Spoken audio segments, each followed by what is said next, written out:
Hey everyone, Jim here, and in this video I'm going to show you how to get up and running with Cisco Packet Tracer. I'm going to give you an overview of the software, and then I'll also show you how to build out your first network. For those of you that are taking a class with me, this is going to be a very highly encouraged lab that I definitely would recommend that you do. If you don't already have Packet Tracer installed and running on your computer, I do have another video that'll link down below which shows you how to create a Cisco Skills for All account, download and install the software. So what is Cisco Packet Tracer useful for? Well, it's a really great piece of software for emulating network hardware in various environments. In the past, before there was Packet Tracer, if you wanted to learn networking, if you wanted to become Cisco certified, it often means spending a lot of money on either buying a lab kit, or some used hardware on a third-party site like eBay. So it was expensive, it was cumbersome, you needed to have the space to store all this equipment, and you were done with it, you were kind of stuck with it. A lot of people would resell it, sometimes it would just kind of sit in a closet. And while it was great working with the physical equipment, there was a lot of strings attached, quite literally. So one thing that Cisco has done in the past few years is they developed this piece of software called Packet Tracer. Packet Tracer is a virtual environment where you can build out networks, configure routers and switches, play around with different services, and a whole lot more. It's a really great tool for learning, and in a lot of the Cisco classes that I've taught and taken, this software is used quite heavily. It can do almost everything that the physical hardware can do, with the main exception being you don't literally have the routers and switches there to play around with. But again, if you're just studying at home, this is a really great tool and it is completely free. So when you first launch Packet Tracer, it may ask you to log in. Again, I have another video showing you how to create an account. I already have it up and running and I am signed in. So when you first are in the software, you're presented with this kind of this blank canvas. And in this canvas, you can do different things. You can design networks both from a logical perspective and a physical perspective. In this video, I'll be spending most of my time going over the logical perspective, which is a button that's selected right over here. This other button, the physical button, is if you wanted to build out networks that might potentially have a physical point of view, like if you wanted to create like an actual telecom rack in a building and show the physical connections to maybe a data center or some other area of your company, your campus network. The physical view can allow you to do that. Again, my main focus is going to be on the logical side of things for today. So there's buttons along the top and along the bottom. One kind of thing I don't really like is these icons are kind of generic. I'm not quite sure what they are, but one great thing you can do is if you hover over these buttons, you do get little tooltips. So if you see a button and you're not quite sure what it's for, you can look at the tooltip that comes when you hover over it. Just an example, the envelope is to add different PDUs. There's zoom in, zoom out, view all commands entered into the file. So again, definitely take the time to just hover over icons and see what kind of tooltips appear. So within the logical view, you essentially design a network by creating a network diagram. You drag different objects out onto this canvas, you link them together, but in addition to just being a network diagram, these are actually virtual devices that you configure. It's real Cisco equipment that is emulated, and all the regular Cisco commands that you may or may not know yet can be used within this environment. So it's pretty awesome. So as an example, on the bottom over here, we have different categories of devices on the left-hand side. And if you select a category of device, like this first one, which is networking devices, you have routers that appear.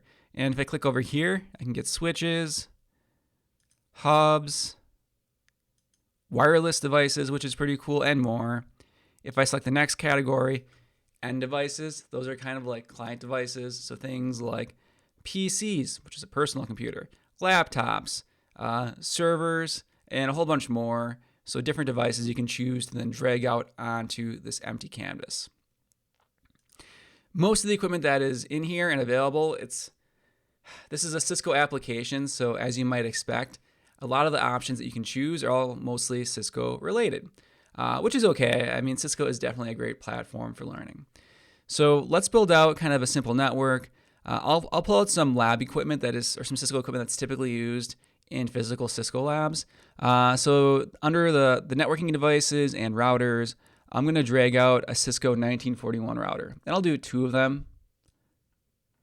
And if you haven't worked with network diagrams before, typically routers are depicted with a circle, and then arrows going in each direction to show you that I can route traffic in multiple paths. And this is the Cisco 1941 router. If I were to click on this object, you can actually see that it brings you up a physical image of what this device actually looks like in real life, which is pretty cool. And as you add and remove different modules and configure it, these graphics can change. As you can see right here, here are some of the modules that may be available. And you can configure this device either using a GUI by clicking on the buttons and setting things like routing protocols and configuring interfaces, or my preferred way, especially if you want to challenge yourself, is to use the CLI or the command line interface. As you click around and use the GUI and do different things with this device, you will see the CLI actually give you some output in terms of what's happening, and this can also be a really good way to learn. So in addition to having some routers, let's also take a couple of switches and then also put them out onto this canvas. So click on the switches button down here, and a good switch would be like the 2960s. So I'll just drag one of those out and put it on each side of this network. And again, I've worked with these switches before in physical Cisco labs for training and education. And let's put some computers on here as well. So I'll click on End Devices, and maybe let's have maybe 2 computers on each end of this network. And then also let's put a server on each end of this network as well. We can go ahead and configure some services, which will be a lot of fun. So we have all these devices. They're just kind of sitting out here. And if I know a lot of you have seen network diagrams before, and you think about what a network diagram is and what it shows you, it's not just devices, but it's also how they're interconnected. So let's connect these devices together. To do that, there's this lightning bolt icon. Again, it's not very intuitive. Why is it a lightning bolt icon? Well, WAN connections in networking were typically lightning bolt icons. If you hover over it, it does say connections. And there's different options you can choose. You'll see you can have USB, serial, coaxial, fiber, console. And my favorite is this lightning bolt. It is the automatically select. So that way, if you want to connect like 2 routers together, it's going to assume, oh, this only has maybe like a serial interface. So we're going to use a serial cable. Or, oh, this only has, a card that accepts, maybe fiber modules. We'll use a fiber card or fiber cable. So this was automatically going to connect the appropriate network link for you, depending on what type of network media these devices support. So I'll select the lightning bolt icon. I will first off connect my switch to my server. Select it again, switch to PC. Select it again, switch to PC. And you'll notice this looks like it's green and this is amber. This essentially means that this port is on this network interface card, and there is an issue, right, with the port potentially on the switch. It may mean that the switch port is off or it's still establishing a connection. And actually I hovered over the switch and you'll see that it shows faster Ethernet ports 0, 1, 2, and 3 as up. So the switch ports are automatically coming up, and you have to give it a few seconds, just like in the real world. Eventually these links do fully come online. You see green and green, so that means that your links are online. So let's do this now on the other side of the network. Switch to server, switch to PC, switch to PC, switch to router, switch to router, and router to router. Cool. So let's think about this. Why are some of these links green? Why are some of these red? And we already talked about why some of these are green and orange. These links are slowly coming online. But if we sat here and we waited, you would notice that these red links are not going to come fully online. That's because these routers need some more configuration. They're not going to work out of the box. So in an unconfigured state, these interfaces are probably going to be down, and you're not going to be able to pass any traffic over them without any additional configurations. So we'll get there. And if you decide you want to move like devices around because maybe it wasn't laid out quite how you were hoping, you can just click around and drag to get these devices into a better viewing position on the screen. And it's going to depend on the size of your monitor. I actually have triple monitors in front of me, so if I wanted to, I can make this really wide. I can shrink it down as I'm just recording just a small section of the screen. So again, you can drag things around and reorient it as you feel necessary. Also, aside from what I'm covering here on YouTube, when you made your Cisco Skills for All account, you noticed that there was a bunch of courses on the Cisco website. So if you're looking for some additional learning, the Cisco Skills for All site has a lot of really good resources that you should definitely consider and take a look at. So let's go ahead and we can look at some of these devices. So we'll look at PC0 and PC1. If you click on it, you get the cool, old desktop computer, so to speak. By default, you can go under config, and you can manually configure things like IP addresses, Bluetooth, and other settings. If you click on desktop, you actually get some desktop-like tools. So you get a command line interface. There's actually a web browser built into here, and one of the activities we're going to do in our lab is actually set up a web server, and you can browse the web server using this kind of built-in emulated web browser. And there's so many different things that are in here. These options are going to vary depending on the type of device that you have selected. So this is a personal computer, also known like as a desktop computer. The options that are available for PC0 is going to be different than the options that are available on our actual server. So as you notice that we still have the desktop tab on the server, but we also have this services tab to configure more server specific items and services. So first off, let's see if we can get PC0 to communicate with PC1. So for that to function, the first thing we're going to have to do is configure an IP address. By default, these computers do not have IP addresses because these switches are kind of just out of the box in standard factory configuration, and we don't currently have a DHCP server running. As a reminder, DHCP stands for Dynamic Host Configuration Protocol. We can validate that we don't actually have an IP address set, or verify is probably a better way to describe that, by either going into config and looking at fast Ethernet 0 and seeing that there's nothing set in here. It says that the port is on, so the IP configuration is static, but nothing is listed. An even better way would be to use the command line interface, which I definitely would recommend that you spend a lot of time and effort learning. For those of you that are aspiring to be in IT, the command line is not going anywhere, and the better you learn it, the better IT professional you're definitely going to be, and it allows you to work more quickly. There's so many benefits to the command line. In later videos, we're going to go over things like the Linux command line and the Windows command line in depth, and you'll see how much time it can save you if you know what you're doing and you put in the time and effort to learn it. So command prompt. One good command to be able to see if you have an IP address is called ipconfig. This will work on Windows. It does not work on Mac OS or Linux. So as you can see, it says IP version 4. Address is 0.0.0.0. So not very good because we don't have an IP address.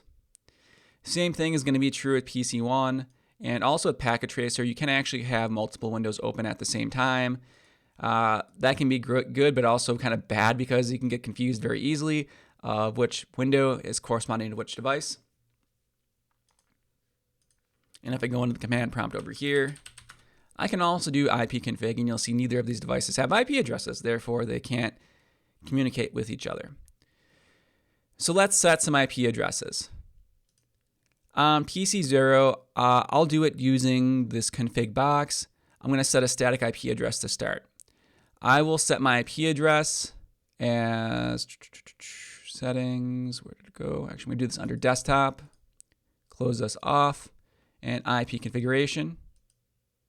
And I'm going to set this to be 192.168.1.1. Actually, we'll do 192.168.1.10, we'll say. The subnet mask, I'll leave the default subnet mask of 255.255.255.0. I'll leave the default gateway and DNS stuff just empty for now. And again, I did this. I'm going to close this off and go back.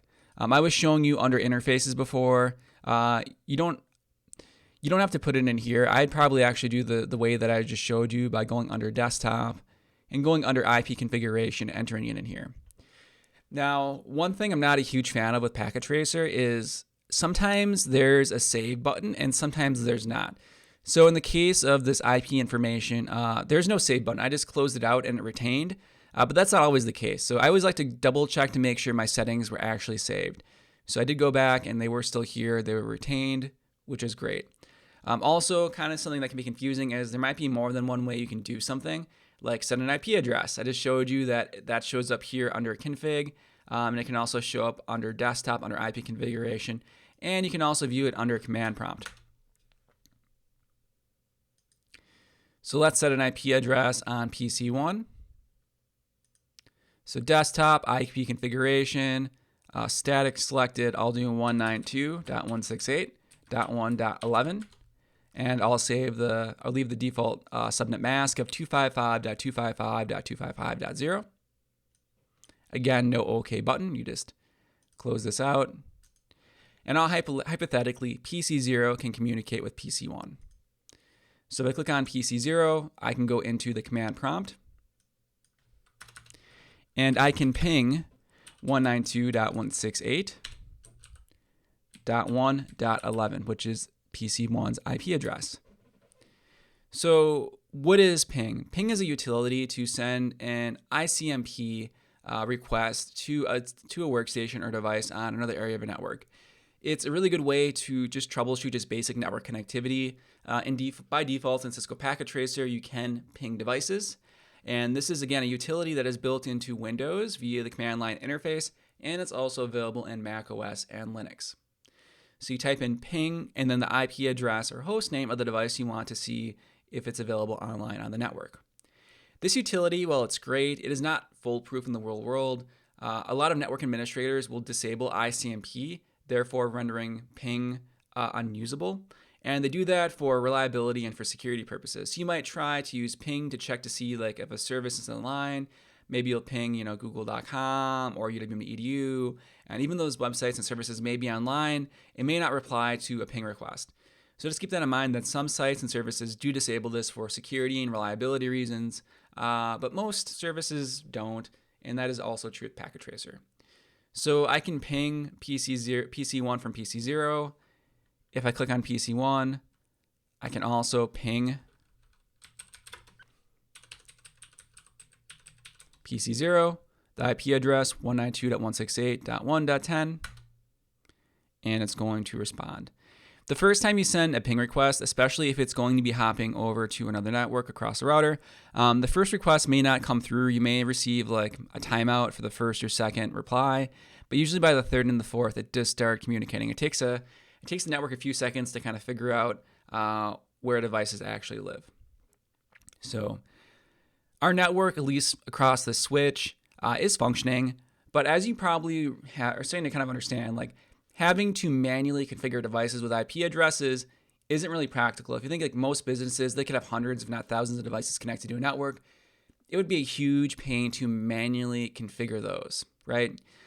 So oftentimes DHCP is employed. It stands for Dynamic Host Configuration Protocol. This is a service that can run either on a dedicated server or sometimes on top of a router, a switch, or some other network device. In the case of Packet Tracer, we are going to set up a DHCP server on a dedicated server. It's going to run not just DHCP, but some other things. But we'll start with DHCP. So we first need to configure the server with a static IP address.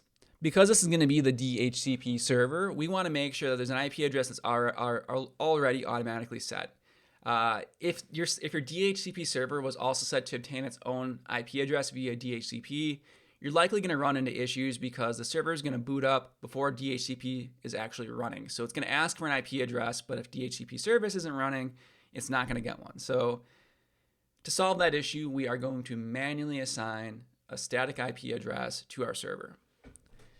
So for that, let's go ahead and go under desktop, IP configuration, and let's do 192.168.1.5.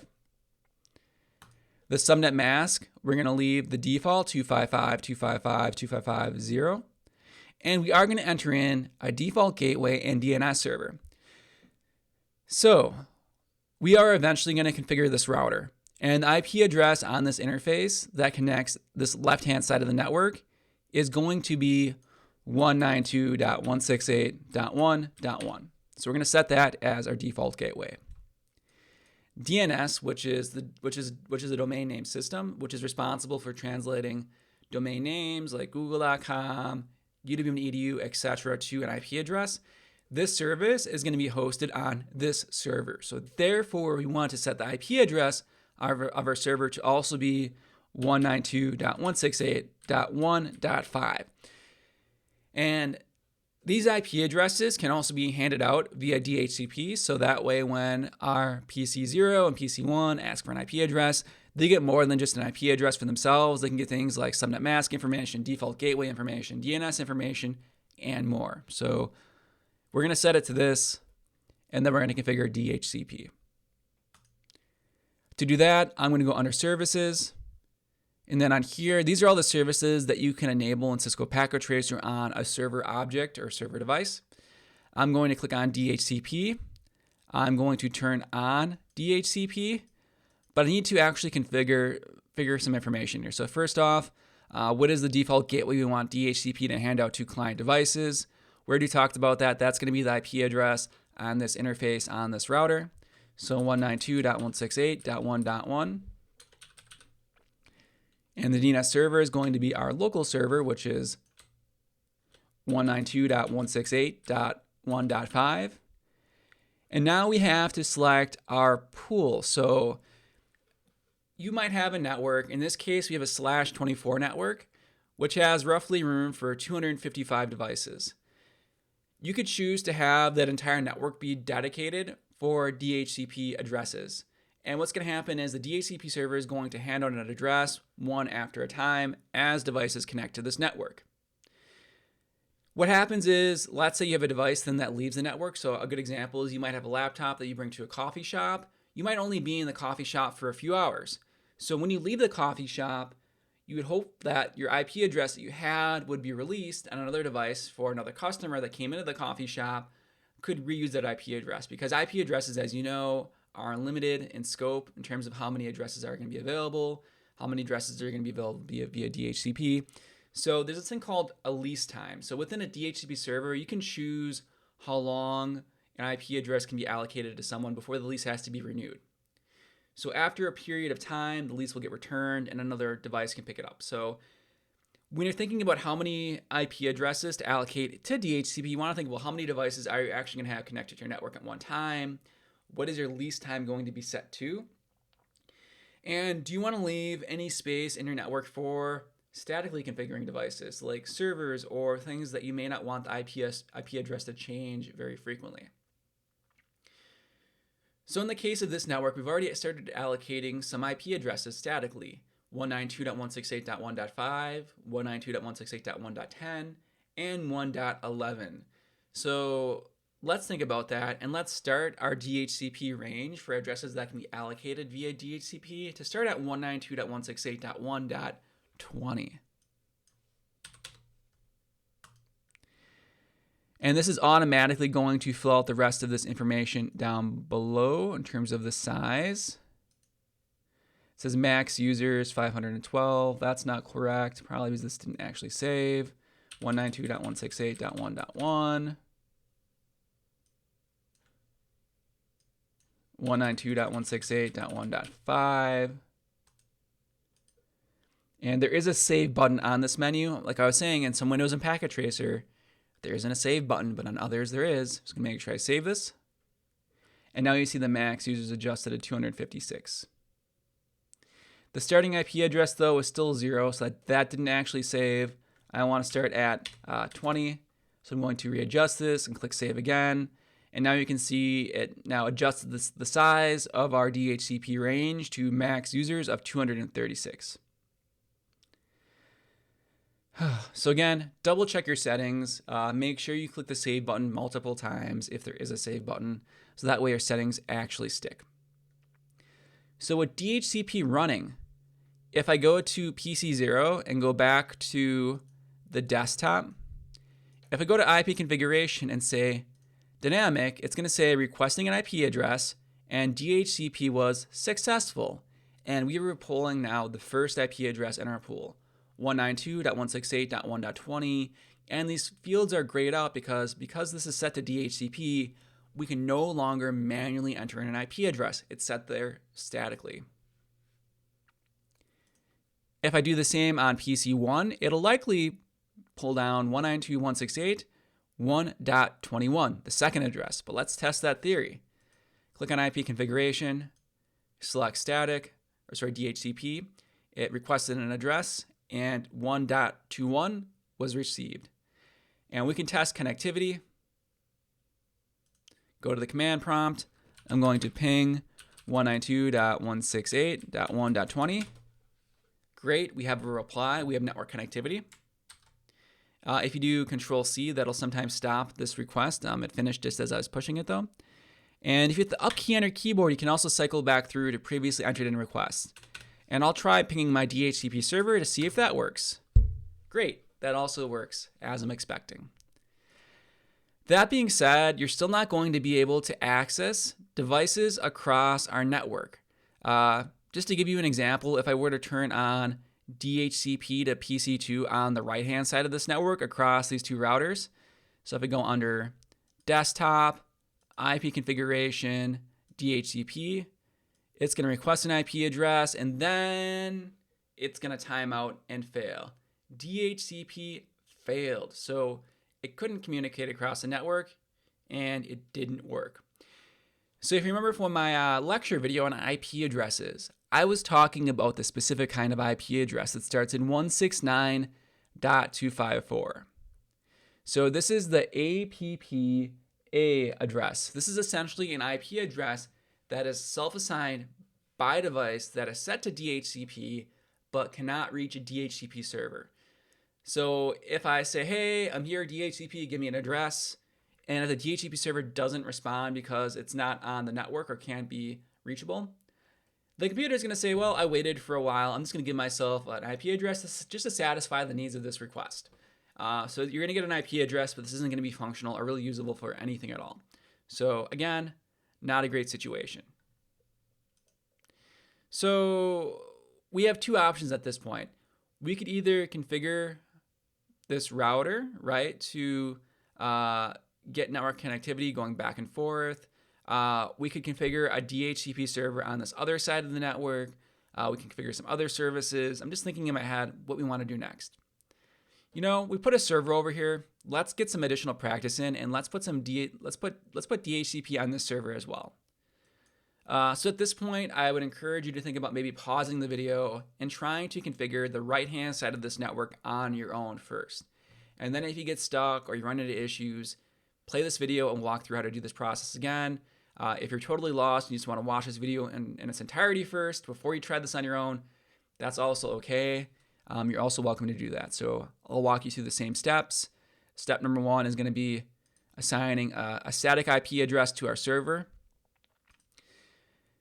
For this side of the network, let's use a slightly different network range. Let's do 192.168.2.5.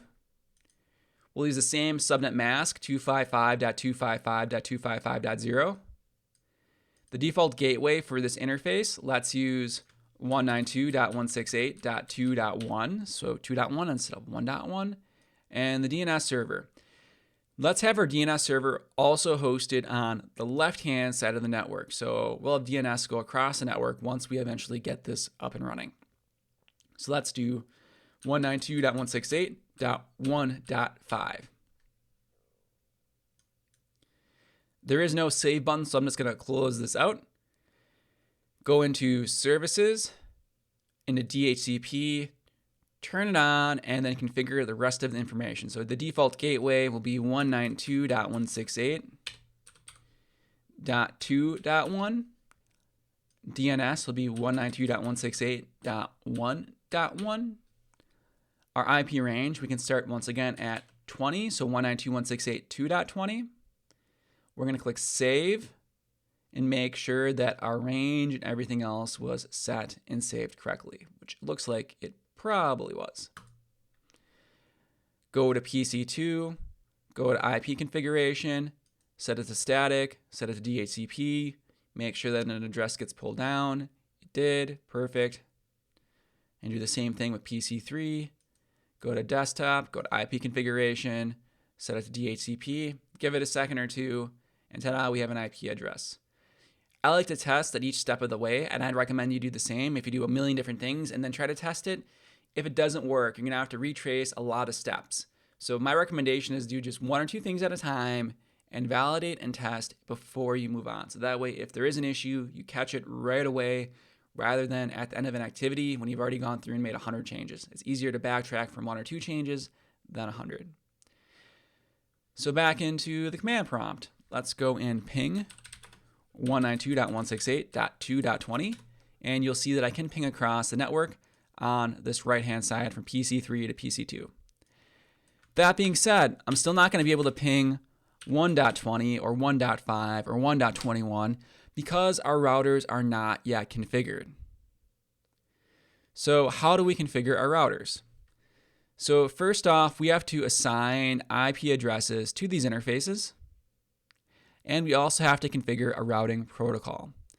So let's click on this left-hand side, and I want to select this interface, and I'm going to assign an IP address to this interface. Now, getting interface names in Packet Tracer is kind of a pain.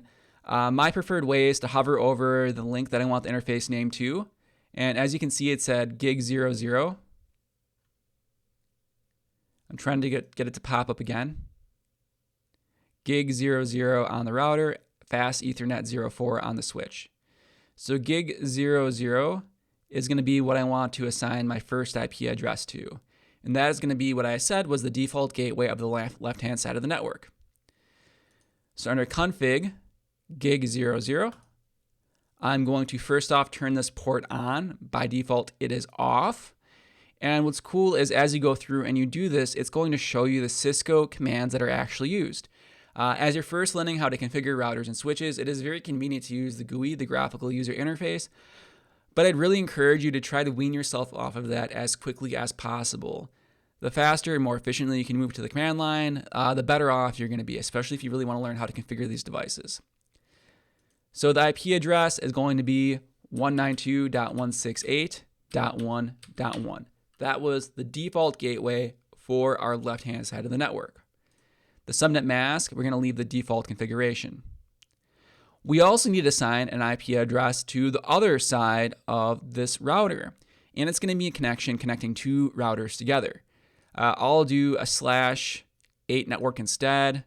So let's do a 10 network. So we'll do 10.0.0.1 can be the IP address of this network connection, and we'll use 255.0.0.0.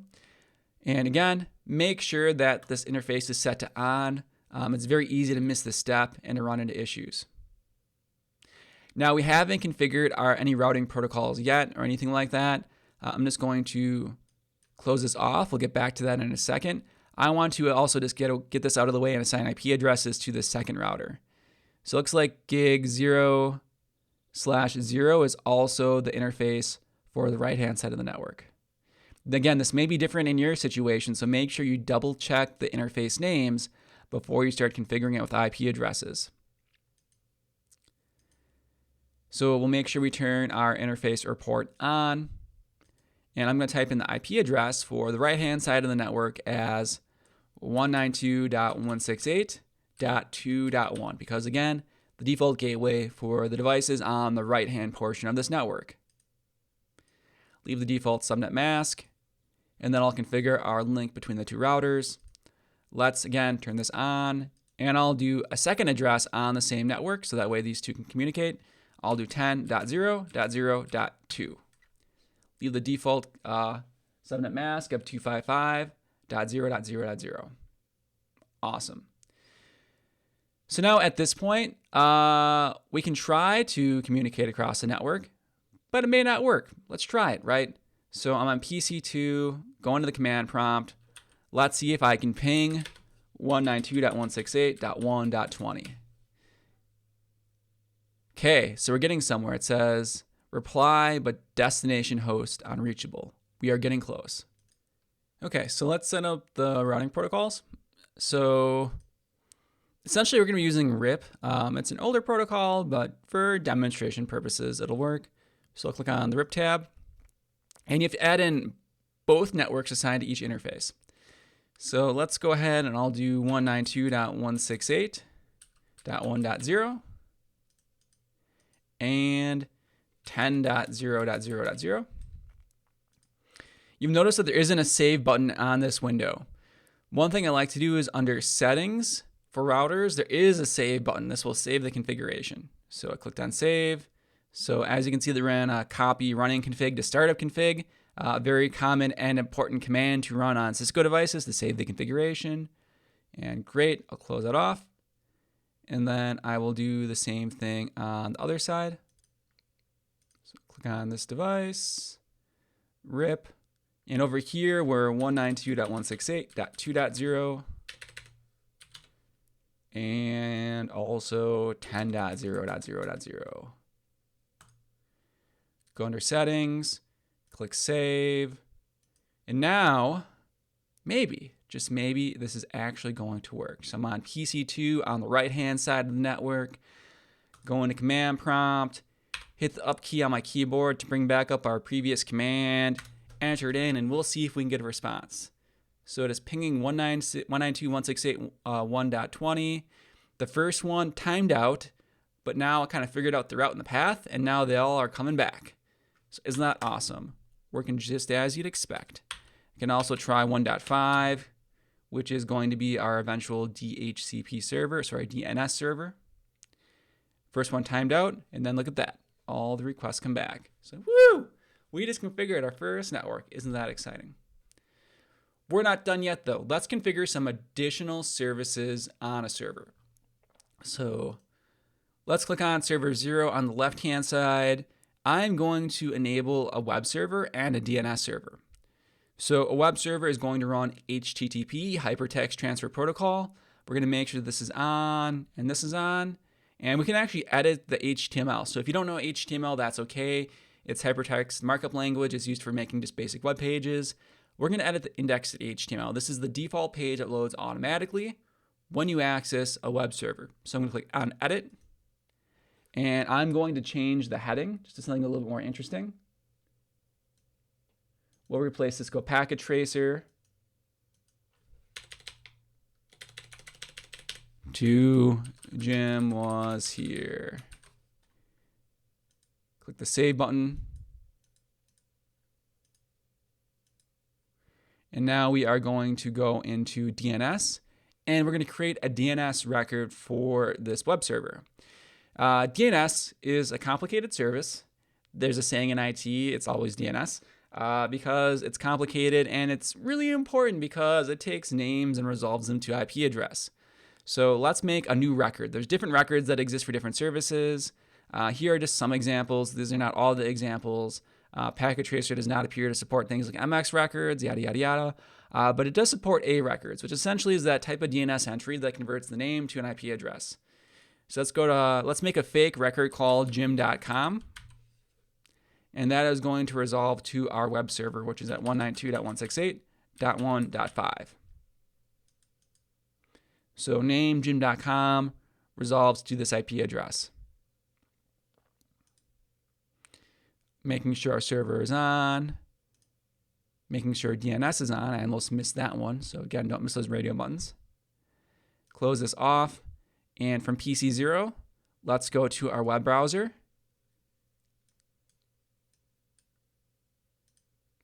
And try going to jim.com. Look at that. It works. Jim.com resolves to the Jim Was Here webpage.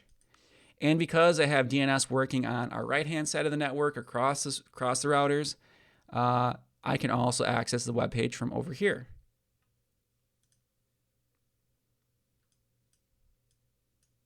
So click on web browser and jim.com. And hopefully it works. If it doesn't work, there's a couple of things that we could try. So boo, it's not quite working. So we can try going to just the IP address 192.168.1.5. So it works via IP address, but not via DNS.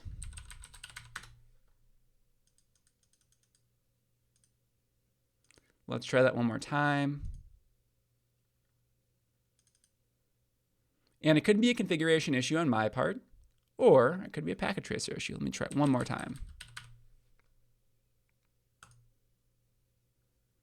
Doesn't quite seem to be resolving.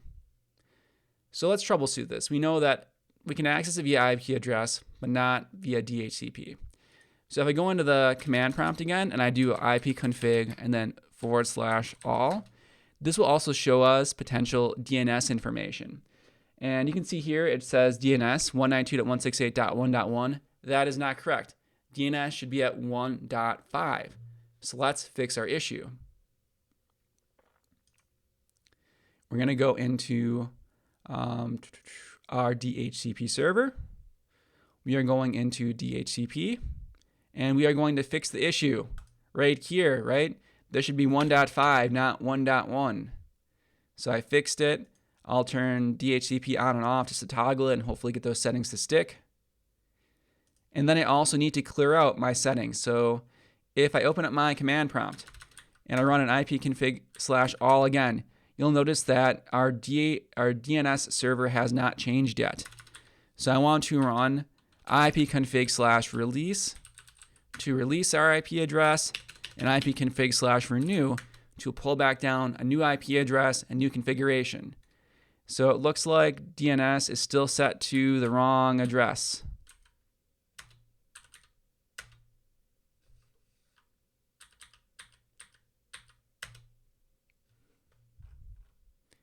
Still not set correctly. Let's double check our server once again. It may have cached incorrectly. Why didn't it actually save? Isn't that frustrating? I know I changed it. You saw me change it. Here we go. I did not click the save button. That's probably why. It is actually saved now. Let's try this once more. And as you can see, just like in real life, sometimes Packet Tracer can be frustrating. So it's not just real life IT, but emulated IT as well. So release, renew. Hey, look at that. Now we have our correct DNS entry. So now if I close that out and go into web browser, I should hopefully be able to access gym.com. Yeah, cool. So that'll be it for now. So in this video, I showed you how to configure a router, a switch, various end devices, how to configure DHCP, DNS, HTTP, and more. So hope you enjoyed this video. It's a really fun lab, and I'd recommend that you get to this point where you have different devices across multiple routers working and configured with services like a web server. This is a really good practical example to kind of teach you how networks are actually built and function. So with that, I hope you enjoyed this video, and I will see you around for the next one.